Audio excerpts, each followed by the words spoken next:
Hello, friends. Today we're going to share our 10 favorite crochet and knit teas for spring. So grab something warm to drink and yarn over with us. And that's it.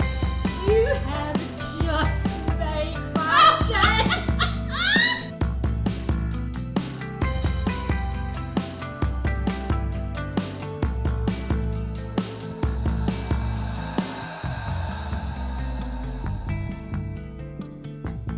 Hello, my name is Susie, and we are so glad that you are joining us today. We want you to think of us as your friendly yarn circle or friendship circle, where that we talk about knitting and crocheting and all the simple joys of life. Welcome. Yes, and my name is Linda, and we always say that this is our little bit of group therapy. So hopefully we can entertain you a little bit while you work on your favorite projects. So today is really kind of exciting because we are going to be sharing both knit and crochet tops for spring. And honestly, the inspiration came from this top I'm wearing right here. I actually bought it at Cato's, which is probably a national brand store. And one of the stores I actually shop at. I don't shop that much. I don't know. But anyway, I've always liked this top, but I've never been able to find another one. So I started digging around at some patterns and I found 5 possibilities that I'd care to crochet. And I actually started one. I know, I put the Advent aside. So we're going to jump into our patterns here. I know. I'm rubbing off on you and just start gathering those whips up. Yeah, there you go. There you go. Well, if you would have seen me last night, Danny should have taken a picture of me. I actually had my crochet and my knit and I was going back and forth. It was lunacy because I couldn't focus on the pattern some of the time. So when I couldn't do that, I would knit because that's just knitting. See, there is reasons that you have multiple projects going at one time.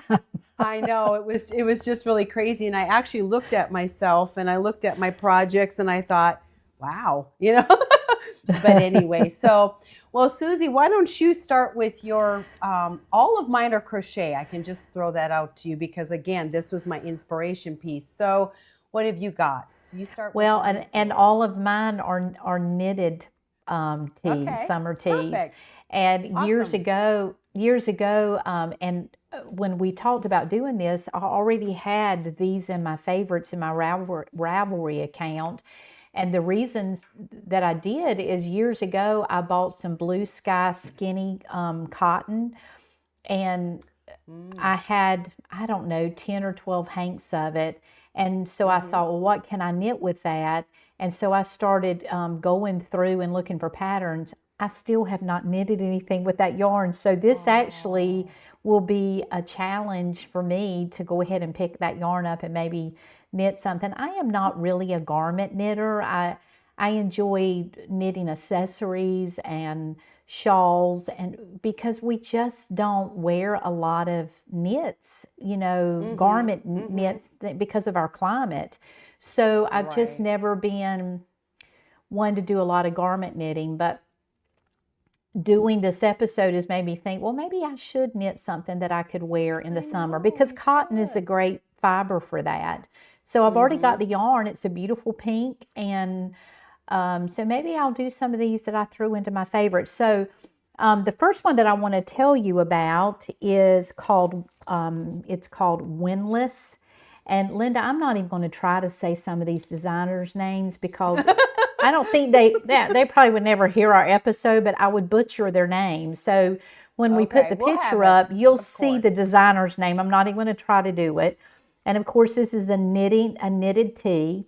It's sleeveless.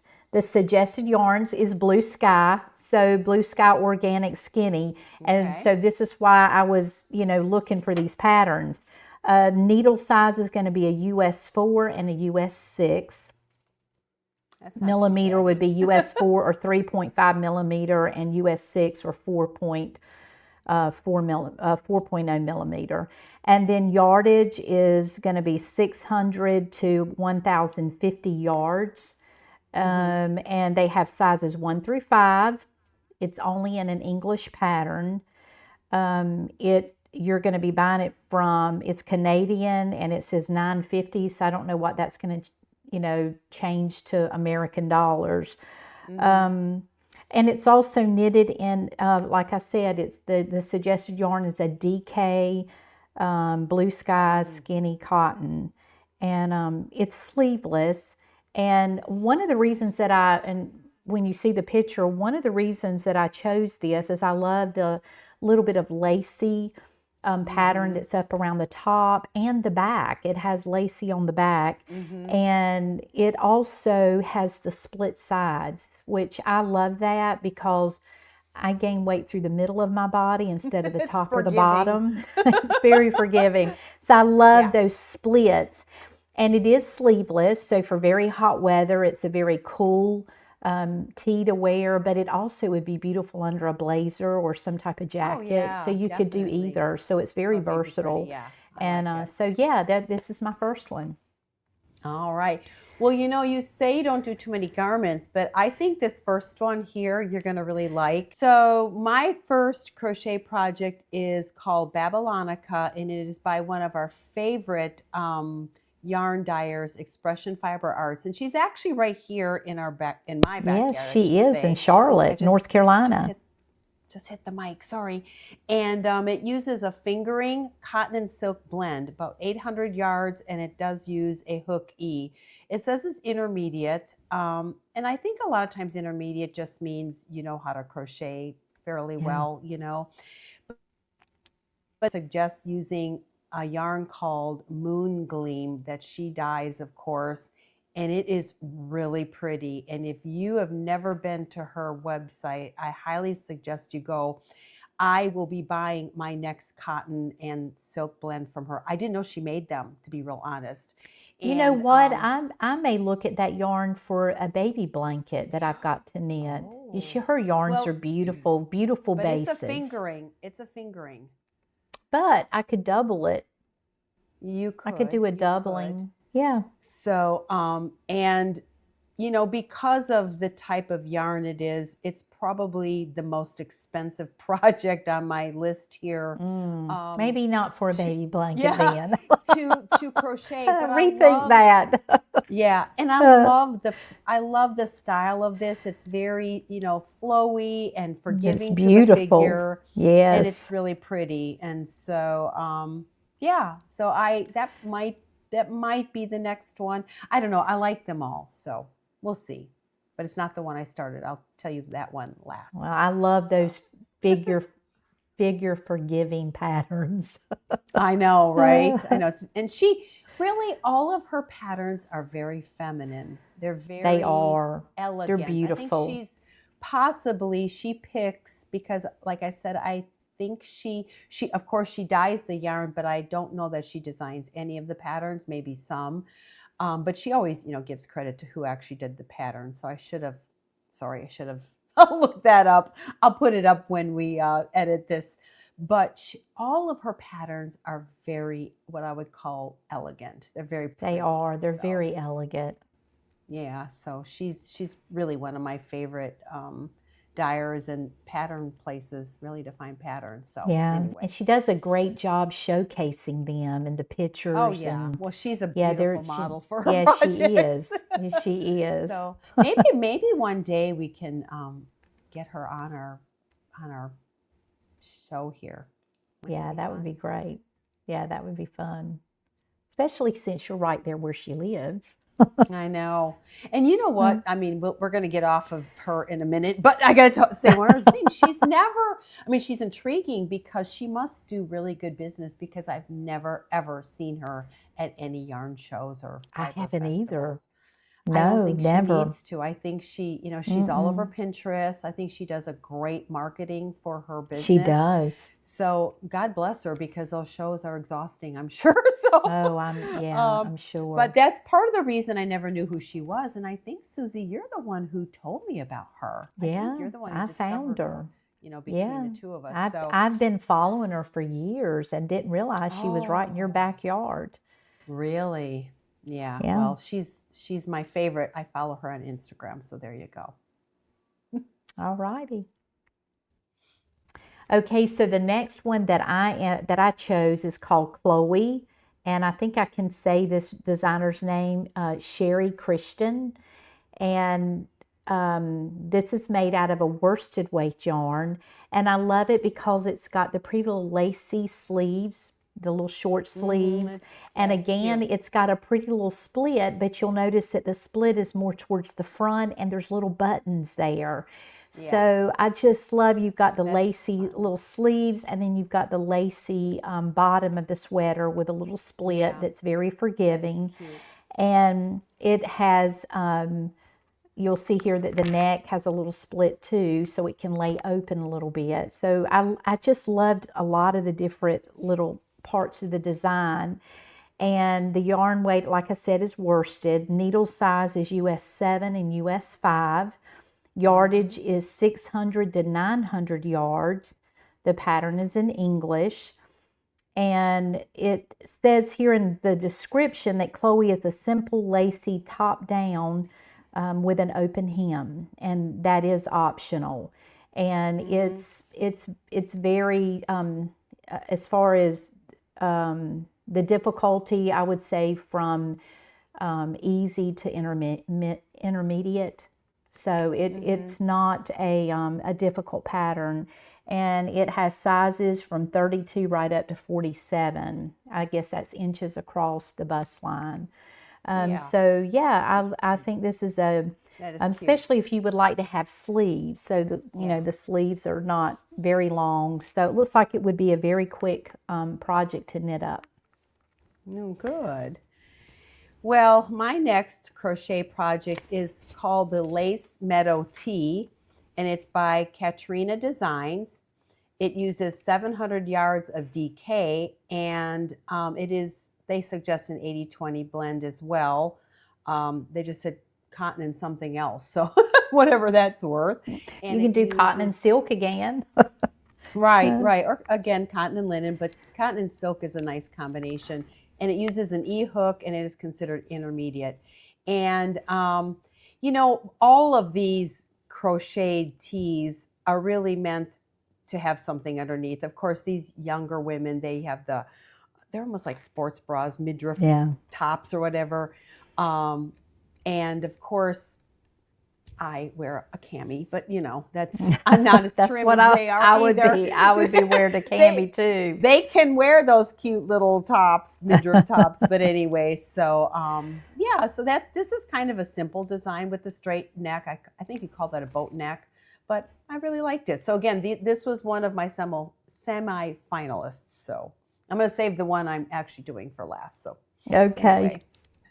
All right, so my next summer tee, it's called the White Sangria by Thea Coleman, and the yarn weight is DK, and the needle size is US 5, and the yardage is 600 to 1,050 yards, and it is a US pattern, only in English. The price is $7.50 on Ravelry, and it's knitted from bottom up. And it says the feminine lace and slip stitch details add flattering lines to a simple top. So it's simple. Love it. And I love the details of it. I love the little bit of lace right up underneath the bust line, which is very slimming. And then they carry that little bit of lace down to the bottom too. So mainly a stockinette pattern, but got the little blips of lace. I love that. I like that. I do too. That's really cute. So my next one is linen and lace. It is a lace weight linen, 1,500 yards, a B crochet hook, and it would be considered intermediate to patient is what I call it. I don't like that. You got to have patience. I just hit my mic. Yeah, well, that's what I said. I just called it intermediate to patient because it is a lace knit. And I know you do lace knitting, and I just thought, you know what, at this time in my life, I just can't do it. But you know what, Linda? Ornaments and doilies. But lace knitting, the key to lace knitting is just using lots of markers, because usually there is a Well, yeah. pattern. There could be anywhere from a 6 to a 12 stitch pattern that goes over and over in that row. Yeah. And then if you're just making sure you're counting, you do that pattern and you count, and then you've got a stitch marker, and then you do the pattern. So lace knitting can be very frustrated without markers, but if you use plenty of markers, then you really can go around the whole row without making a mistake. So just use don't markers. know. True, but I think holding that little skinny hook, and like I said, I used to crochet ornaments and little doily things. I mean, I just don't know that I can do it. And at this point in my life, I just want to do projects that will bring me joy, and I think that would seem like work. Yeah, But it's well, beautiful, I and don't it's the blame you. closest. It's probably the closest to my inspiration piece here in some ways. But I just decided, but it's beautiful. So if anyone out there It wants is beautiful. to crochet that, please let us know, and let us know you started it, and then of course share it later when you're done. So anyway.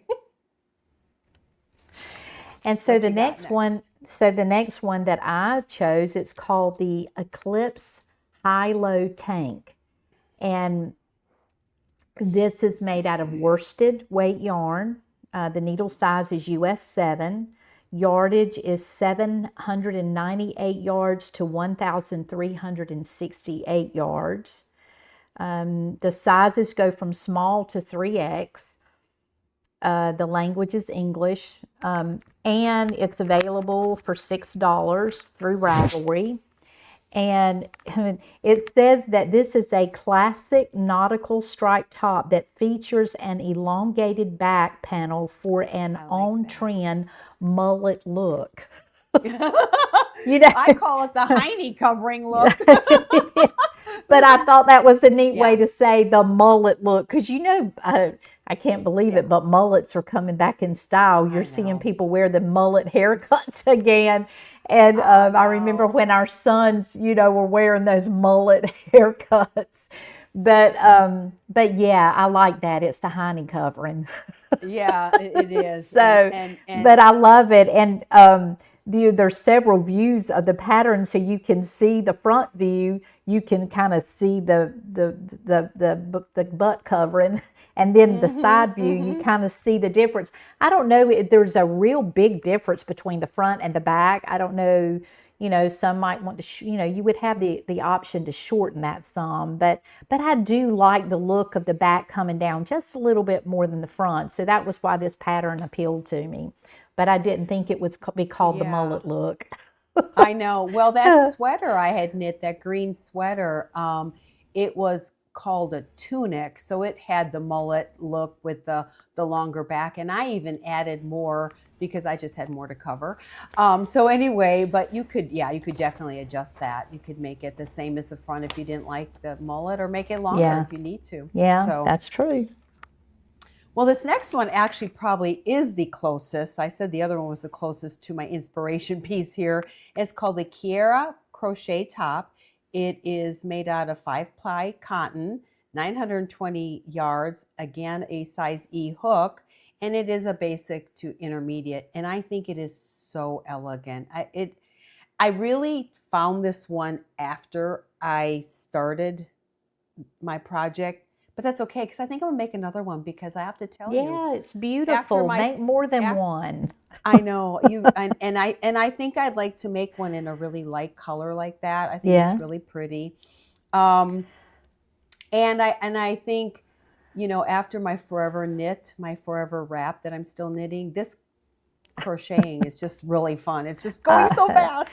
I know, that's the wonderful thing about crocheting, is you feel like you're accomplishing so much more because it just goes faster. Well, especially when you do this stuff, you're doing a lot of chaining, which adds length. Yeah. So you're just making it's like big steps. You're just making really big steps, and you're getting your project done faster. Yeah. So that's fun. So, all right. So my last but not least, it's called the Summer Vibe Top. And I'm not going to try to pronounce the designer's name, but you can see that. This is a neat little top because this top actually, you'll see it's in different colors, Right. but this would be a great project for using up minis or even using your Advent to knit this project, which would be neat to knit it in December because then it would be something that you would wear in the spring and the summer. But it's made Ooh, from interesting fingering. idea. So it's made from fingering, which most of the Advents that people get are fingering weight yarns. And it uses a US 3, Right. but that would, of course, change based on your gauge.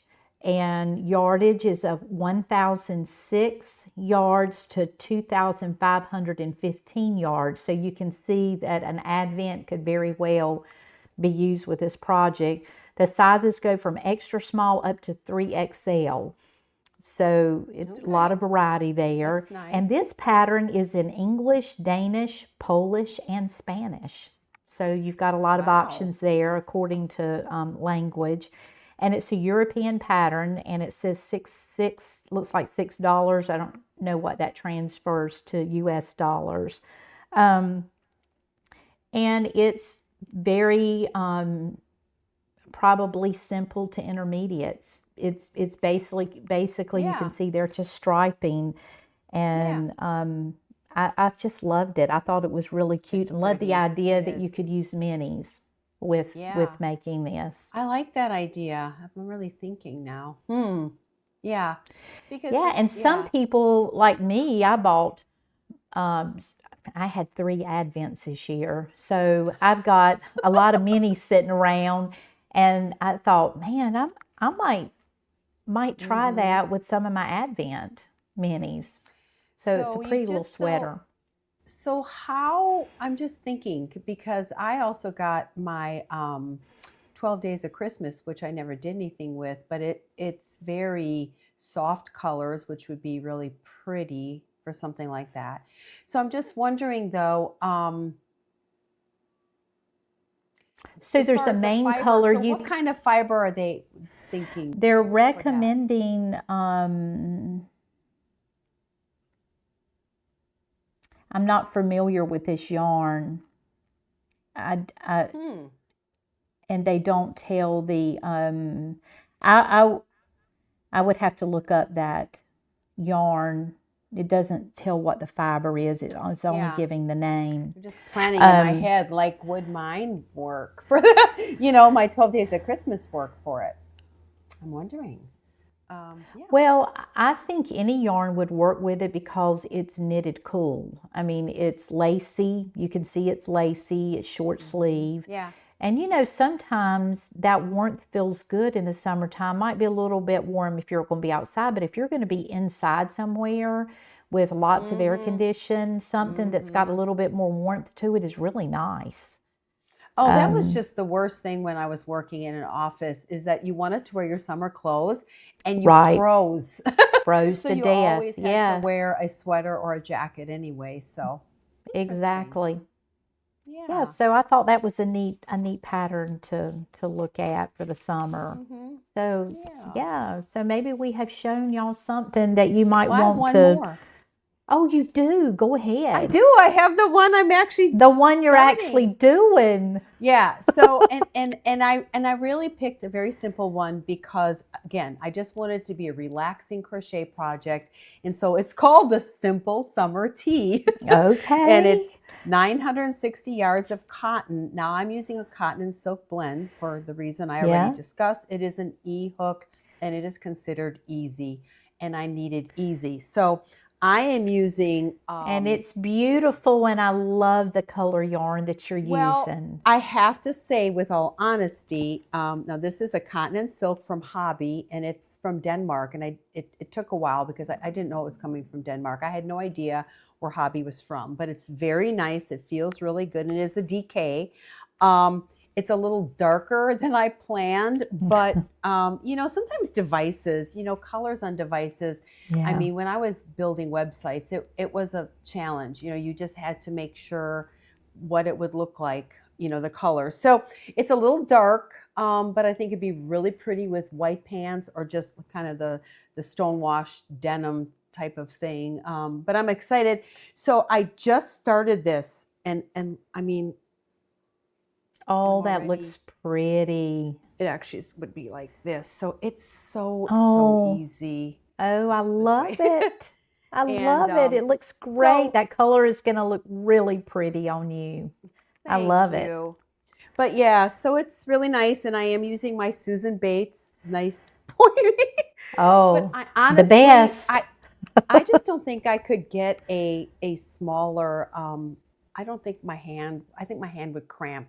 Using a smaller hook, which is partially why I quit crocheting a lot to begin with, because my hand would cramp. But here's another funny thing. I crochet left-handed. I am right-handed, but I crochet left-handed because I learned to crochet from my mother-in-law when I was 17 years old. Um, and so I've just never bothered to switch.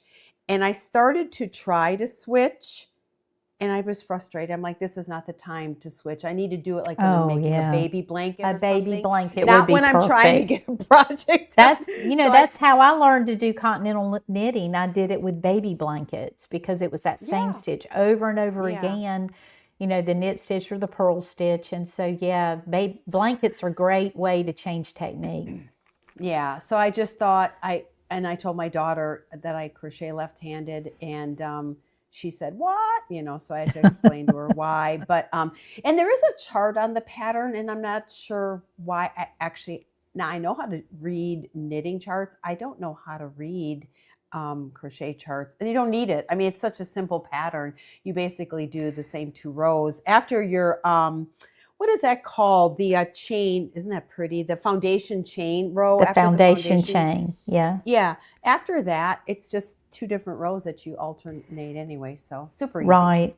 It lives up to the name of the simple summer tea. Oh, So that's going to be beautiful. anyway, so those are our 10 top favorites that we had put away for our 1 day crochet and knit. And I was going to mention the tea that I actually knit, but we've already covered it in episode 4. So if you want to see it, it's in episode 4.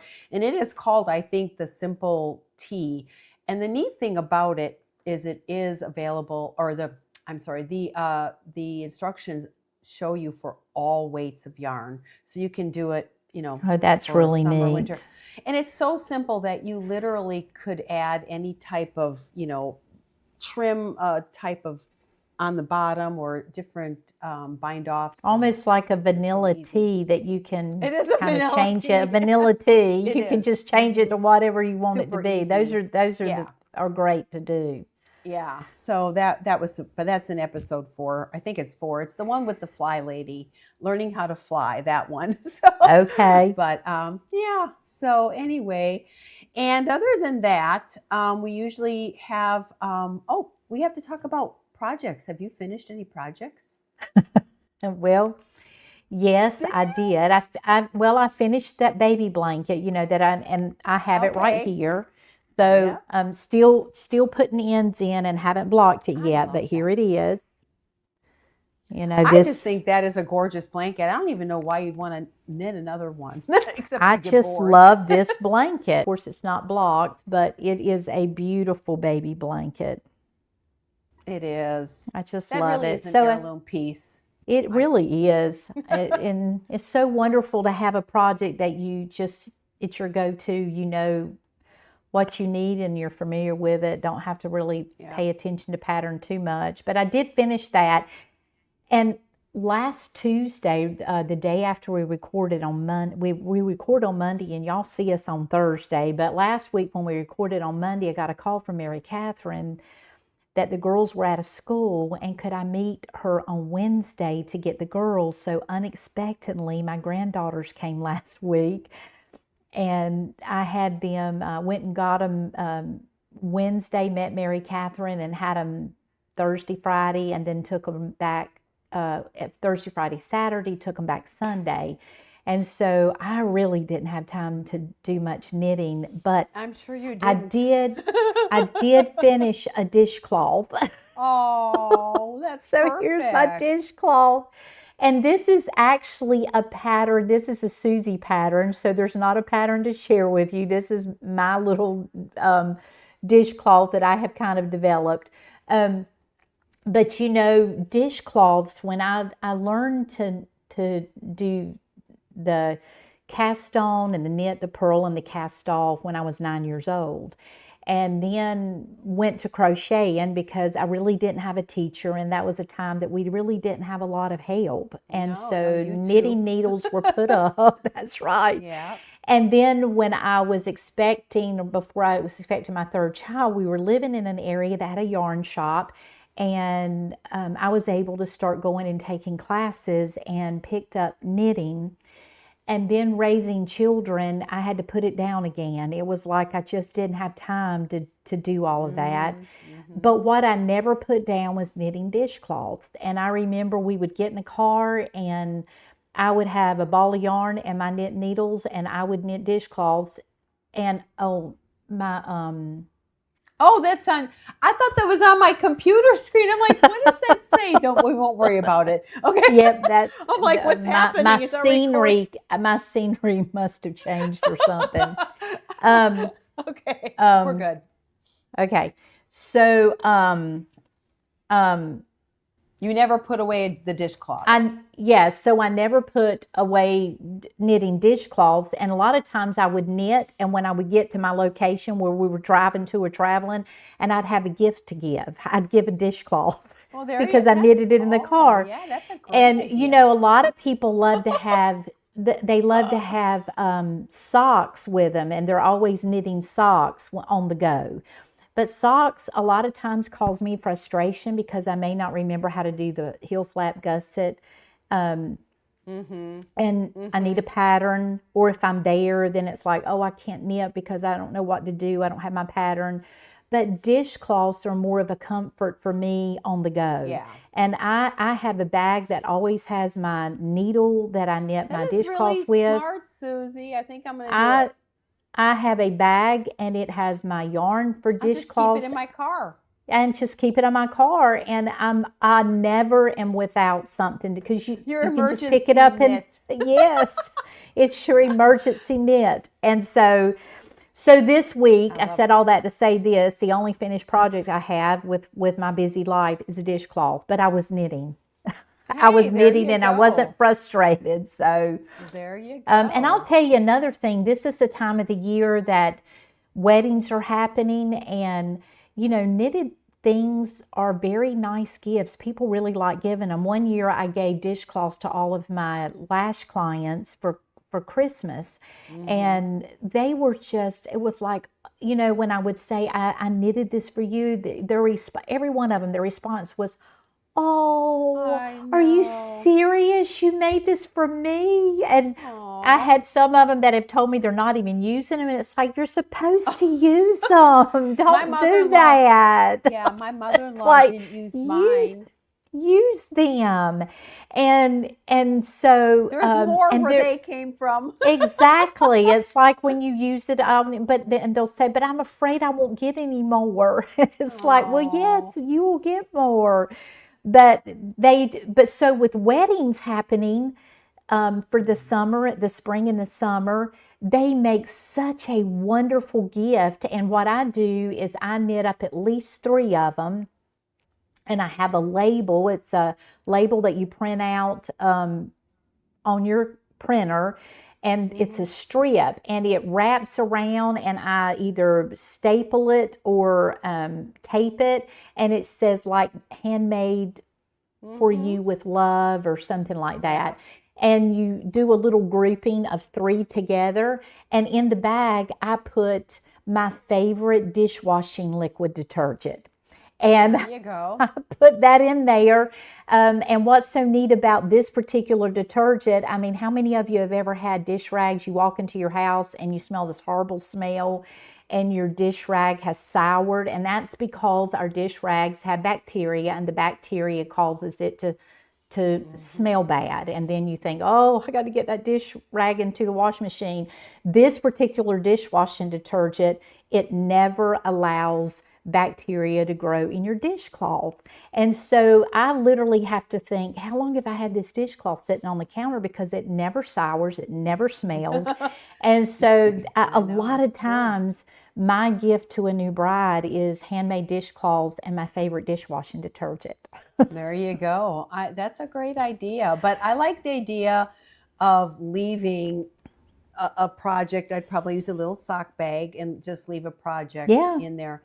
And dishcloths are not costly, thankfully. I mean, you really can, everyone can afford, to knit them. So that's a good thing. And they were always, Socks, when I maybe taught, not. exactly. And when I was teaching knitting, that was the thing that I started Oh, off yeah. with, was a dishcloth, knitting that. And so, yeah, they're just, and my favorite cotton is from Knit Picks, the dishy cotton. And you can find cotton anywhere, but that's kind of my favorite, and I kind of will order it in bulk, in the neutral colors and knit. Yeah. So dishcloth. Fun. Yeah, Fix I you like a that. fix you a bag with yarn and needles for dishcloth, and my favorite size needle to knit a dishcloth with is US 7. And so that's a good needle size for people to start knitting. In it fact, is. I met a woman in the hospital. I met really interesting people in the hospital, actually, the nurses and whatnot. And so we connected, and we found out the weirdest thing. She might watch this episode eventually, but we got talking, and we found out, now I'm living in North Carolina, but I'm from Wisconsin. We found out we grew up in the same neighborhood, went to the same school, and knew some of the same people. Oh, wow. So weird. And so we That had a is. very, very long conversation. Ended up, we had a whole bunch of things in common. So, she's living down here now as well. And so anyway, she texted me yesterday, I think it was, and said, I want to be a knitwit. Will you teach me to knit? Aww. So I wrote to her and I told her, go ahead and order these needles. They were size 7. And, I'll send her off to Hobby Lobby to get some cotton. And I'll teach her to do a dishcloth. But yeah, there you go. So it's always a good place to start. It is a good place to start. It really is. Yep. So anyway, we might have another Wisconsinite at our knitting group. So there you go. That's great. That's great. And I've got nothing going on in the kitchen. In fact, I was horrified as I sat, and I say that lightly. I forgot to put my meal in the crock pot, so I'm going to have to do plan B, whatever that is. I don't think I could use my Instapot. There's plan B. There you go. Because it was going to be a roast, and but I've not really been. I mean, I've been cooking, but not too much. I've nothing going on in the kitchen. It's exciting. I'm not baking bread because I gained too much weight. So I have to just stop on the bread a little bit. We make the bread, and then we just want to keep eating it and eating it. And even though it's healthy, calories are calories. So it's like, no. That's right. So I'm going to have to hold off a little bit. And anything in your kitchen? Well, no, I'm kind of the same way. The girls were here and I didn't do a lot of cooking. Oh, that's right. But I did want to mention that if you've noticed that we had matching mics today, and hopefully our audio has sounded good for this episode. And thanks again for your patience with all of that. But we're excited to hopefully we have worked on our audio issue. They better sound good. They better. We worked really hard at getting them to work. It's just all this coordination of devices with your computer and this and that and the other things. So we did that. But I do have to tell you one little funny thing too before we go. So something, I can't even remember what it was, but it was more of what he said. But we were talking, my husband and I, and we were kind of laughing. He said, "Don't tell this on the show." And I don't even remember what it was to tell you, but that's the new thing now. Now don't talk about this on the show. Don't talk about this. Don't tell it on the show. But then it was, the other one was, well, you can tell this on the show. So, again, I don't remember what that was either, but he was willing to, but it's just kind of like, he knows that we talk to y'all like you're really sitting here in our living room. That's right. There it is. But I think that's about it. And remember to bring to send pictures of Yeah, we have projects that you nothing this finished. We have nothing to week. show today, so Nobody please send sent any. something Nobody sent any. to But, contactyarnoverwithus yeah, at contact gmail.com. That's right. And so send your projects. We'll show them in the showcase. And so please share and make a comment, and do tell us if you liked any of these patterns and if you intend on either knitting or crocheting them along with us. So Susie, which one do you think though you're going to knit first? You have to get out of the baby blanket. I haven't thought. I've got 2 more baby blankets to knit. And I've got something that I'm knitting for my little 3rd granddaughter, and I really need to have that done by her 2nd birthday. So I've got a lot of pressing knitting. She's going to be 2 in April. Yes. And the other 2, we'll have to show those on an episode, because you've knitted from the same book. We've knitted toys for our granddaughters. And then you knitted one for Strider, but these little animals, and I have knitted one for Sawyer and Carson, and I have not finished Maddox's, and she's going to be 2 in April, and so I really would love to have that finished. And so I've got a lot of pressing knitting. I've started. Yes, I've started. Which animal are you making? I'm making the bunny, and her name is Tilly. So we'll have to show Tilly. Aww. And I made Maisie and Holly. So Sawyer has Maisie, which is a pig, and Holly is a hedgehog. I made Holly, yeah. Yeah, and then now I'm making Tilly the bunny. And so we've got the 4th granddaughter coming, so I don't know what I'm going to make for her. But you have 2 years, so that's right. You've got time. That's right. You've got time. That's exactly right. So, my goodness. Well, that's all, folks. That's all, folks. And we'll see you next time. Have a good week. Bye-bye. Bye.